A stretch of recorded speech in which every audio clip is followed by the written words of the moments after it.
Now then, Vinyl Monkey here again, and welcome everybody to this week's video. Well, today it's the 31st of August 2023 and it's somebody's birthday. Well, it's always somebody's birthday somewhere, I suppose, isn't it? And those of you who are maybe getting to know me, you'll know that I really don't tend to do birthdays. I prefer to celebrate my own insignificance on 364 days of the year. Helps me find perspective and balance, but a lot of people like birthdays. Now, I don't know if this person I'm talking about enjoys birthdays or not. I have no idea. Like nearly everybody, like 99.99999% of people who ever listen to this artist, we don't know him. He's a very, very private person. He's 78 years old today. He's an artist who probably, well, not probably, who's definitely brought me greater pleasure and pleasure, satisfaction than any other recording artist, living or dead. One of the great artists who spanned the 20th and 21st centuries, and of course I am talking about Mr. Van Morrison. And to celebrate his birthday, I'm going to start doing a little series. I might intersperse them with other videos, but I'm just going to pick out my favourite 10 songs from each decade of his. I think it's a 6 or 7 decade. It spans 7 decades his career, so incredible. So I'm going to pick out 10 favourite songs from each decade. I'm going to start with the 1960s, and I mean Van Morrison's career during the 1960s. I mean it's amazing that it hasn't been, or I'm not aware that it's been made into a movie, because it's got all of the elements that would make a great movie. It's got, you know, the birth of rock and pop music in the early 60s. It's got Hamburg just post Beatles and all the sort of seedy nightlife and emergence of British beat groups in Hamburg. It's got Belfast in the early 60s, the move to London and Notting Hill, a sort of rundown Notting Hill pre-yuppie gentrification, if you like. Then on to New York, where there's brushes with the mafia, and then the whole sleazy record business and dodgy recording contracts. The emergence of a great band, absolutely brilliant band with a punk attitude, and then finally towards the end of the 60s, the real true emergence of, as I say, one of the great artists that spanned the 20th and 21st century with his first, I suppose his first real solo album, that absolute masterpiece, Astral Weeks, in 1968. So it's an absolutely incredible opening decade of a career. I mean, to what extent that would take its toll on anybody, it's got to be significant, that sort of experience. I mean, the context is Van Morrison grew up working class family, dad in the shipyards in East Belfast. His dad reputed to have one of the best, or the best, jazz and blues collections in Northern Ireland, or maybe the whole of Ireland. The decade started with a 15-year-old Van. He was born in 1945, so 15-year-old Van Morrison allegedly skipping school to play in skiffle bands. Then, as the decade was 62, 63, off to Hamburg with the Monarchs, largely blowing saxophone, singing as well. And then the formation of them, that band that I think are seriously underrated. I mean, the Stones, if you like, got all of the sort of press and the hype in those days, but I mean, listen to that group, them. There's just so much to them, more than just much more than just regurgitating old blues songs. Absolutely brilliant band. They imploded very quickly, and then Van was off to New York. He was given a one-way ticket to go out there and explore what was obviously building inside of him, that started to come out when he signed with the aptly named Bang Records, which allegedly sort of supported by the mafia, and then finally flowered in Astral Weeks. And it's that period I'm going to look at today. So I'll flag the albums up that I'm using for this as we go along. But I'm going to get into my top 10. These are just my favourites, of course. They're not the top 10.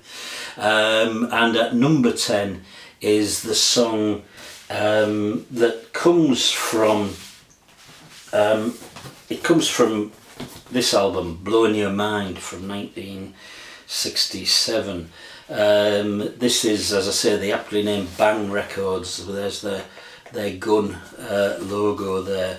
And TB Sheets, yeah, the 10-minute long song, Relentless, emotionally painful. It's frank, it's brutal, self-flagellating almost. It's a dirge. It's really, really relentless. There's no chorus. It sort of plods and dirges through it.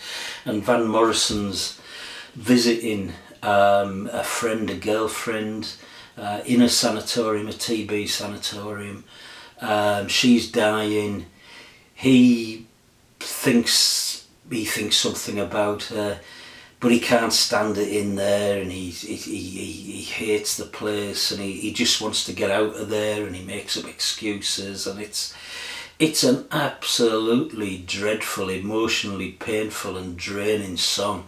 I mean, apparently the engineer on the session when he recorded that song said that at the end of that 10-minute song, it left Van Morrison in a heap, like a wrung out dishcloth. He was absolutely wrecked. But I think for me, this song is one of the first songs that Morrison had recorded that if anybody ever doubted it, then this was proof that Van Morrison is for real. You know, he's not just some pop star. He's not just trying to churn out a hit or make a buck or whatever. This guy is for real, and this song expresses that, albeit painfully. It's also on Bang Records. Obviously decided to exploit Van Morrison once he'd made more of a name for himself, and they produced this one, which is called TB Sheets. Actually, it's named after that song, and it's a mixture of stuff that was on Blowing Your Mind and some of the early takes of records that would appear on his next album, Astral Weeks. But this is quite nicely packaged, and the sound on these is bad. I mean, Van Morrison disowned these records with a sort of passion. He wasn't involved in their production or release. Bert Burns, the New York songwriter who got him the one-way ticket to go over there, produced this and wanted to get Van into the sort of pop side of the business, if you like. But anyway, that's all part of the story. So that's my number 10 song. It's TB Sheets. My number 9 song is jumping to the other end of the decade. I've included this album, Moondance, because although it was released in January 1970, it was actually recorded in autumn of 1969, and obviously the song was written in 69 and before, so I've included it in the 60s, and it Stoned Me is the opening track on this album, and it's just it's a beautiful song, and this album is about Van Morrison in a very different place. I mean, the previous album, it had sort of gushed out of Van, it seemed to me anyway, in her sort of streams of consciousness. It was this stuff, memories of childhood and stuff that was bursting to get out there, and it came out in that. But this is more about what is around Van, or what was around Van at the time. I think it feels to me it's about nature, about the countryside, and this particular song, it's one of the few rock songs that's about a fishing trip. It's about a 12-year-old Van Morrison going off fishing in the countryside outside of Belfast, and so it combines my two passions, vinyl music, rock music, and fishing. So and it's a love song, I think, to water and nature. And it sounds a little bit like the band, Robbie Robertson's The Band. It sounds like their debut album, Music from Big Pink. And it's reported that, you know, Morrison, apart from by this time he was living out in that part of Woodstock with members of the band and Dylan and everything, and he'd been really into their first album. But it's got that sort of sound, and it's got John Platania's lovely acoustic guitar, Jeff Labe's beautiful piano, and Jack Shaw's saxophone. And I think this song sums up the sort of that bucolic, pastoral sort of vibe that permeates this album. So that's my number 9. Stoned Me, the opening track from Moondance. My number 8 goes backwards to the mid 64, 65 I suppose, and this is a song by them, If You and I Could Be As Two. My source for this song is this album, Them, featuring Van Morrison, which was released early 70s, and it's a compilation basically of Them's 2 album. That's the Angry Young Them and Them Again, which released 64, 65 I think, and this track is it's got a beautiful spoken intro. It was on a Sunday and the autumn leaves were on the ground. I kicked my heart when I saw you standing there in your dress of blue. The storm was over, my ship sailed through. Beautiful, beautiful stuff. And then it comes in with this lovely blues piano, and like I said earlier, it just showed really the potential and talent of them. I mean, their songwriting and their range of material was just fantastic for those days. And I think this is one of my favourite songs by them. So it's my number 8, If You and I Could Be As Two. My number 7 goes back to this awful covered album, Blowing Your Mind, and that's the one that everybody is familiar with. It's a song about teenage love and heartache in East Belfast. It's an almost perfect pop soul single. It sustains right to this day. There's not a day goes by without it being on the radio. And of course, it is Brown Eyed Girl. I think for years Van Morrison sort of just avoided this song, didn't play it, because it, as I say, it wasn't about where he was at or where he was going, and he resisted Bert Burns' desire to sort of to push Van Morrison into producing more of this, but nonetheless, as I say, it is a almost perfect pop soul single. It's absolutely gorgeous. He does more latterly. He is more happy to play it, it seems. But my number 7, Brown Eyed Girl. My number 6 comes from Astral Weeks. It's the 4th track on side 1, or part 1 as it's called on this album, and this is Cypress Avenue. It's another teenage love song. It's set in a part of Belfast close to his home, sort of middle class, smarter area. It's a sort of fantasy and imagination. He's in a car watching a girl on Cypress Avenue. It's it's atmospheric. It's just, well, like the whole of side 1 on this, it just absolutely absorbs you. A beautiful song. Cypress Avenue, my number 6. My number 5 goes back to them, and it's the opening track on this compilation. This compilation has a lovely essay in the middle, by the way, which gives a lot of information. But this is a punky garage band classic. I mean, amazingly, this song sounds like it came from the 50s Mississippi Delta or 1960s Chicago or something, not from an 18-year-old from East Belfast. It's raunchy, it's explicit, It's driving 3 chords. It's aggressive. It's just it's a stunning garage band punk classic. And this is Gloria, of course, which it's just incredible that has come out of that young lad at that time, and absolutely fantastic song. It's been covered brilliantly, probably most famously by the Doors and Patti Smith, who I've seen singing it, adding some of her own lyrics to it on 3 or 4 occasions. Brilliant song. My number 5, Gloria. My number 4, it's back to Astral Weeks, and this is the opening track.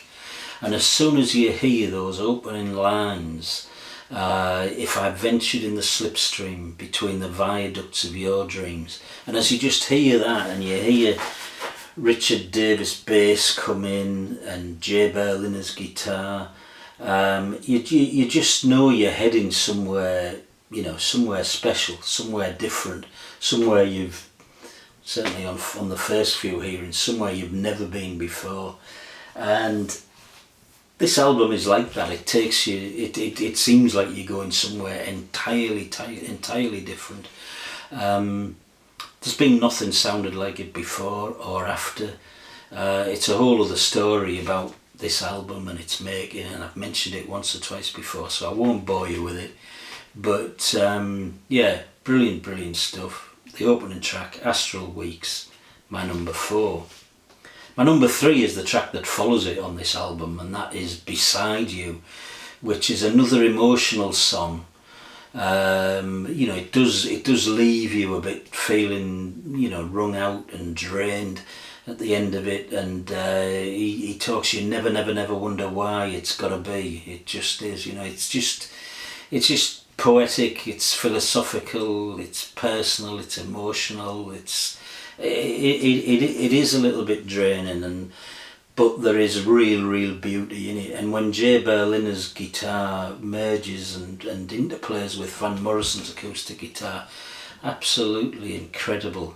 I always feel a bit knackered at the end of this song. It's a longish song, 5 minutes, it maybe seems 10, but I absolutely love it, and Van Morrison's vocal performance on this is just absolutely incredible. So that's my number 3, Beside You, from Astral Weeks. My number 2 is from 1969 again, from the Moondance album, and that is the final track on side 1, Into the Mystic. We were born before the wind, also younger than the sun. Just absolutely brilliant poetry. That's the other thing to say about Van Morrison's songs. Just the writing and the poetry in there. It lends itself to just reading it on the page, but to have it sung and arranged and performed in such a way, it's absolutely beautiful. And this song, it's just a brilliant soul performance. And when he sings, and when that foghorn blows, and Jack Shro's sort of deep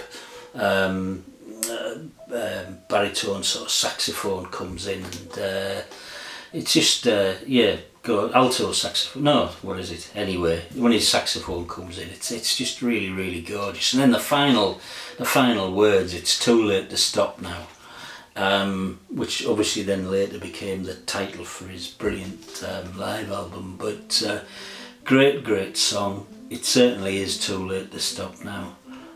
Into the Mystic, my number 2. Well, you might be able to hear the piano next door, last next door's tinkling away there. But anyway, so that just leaves it to my number 1.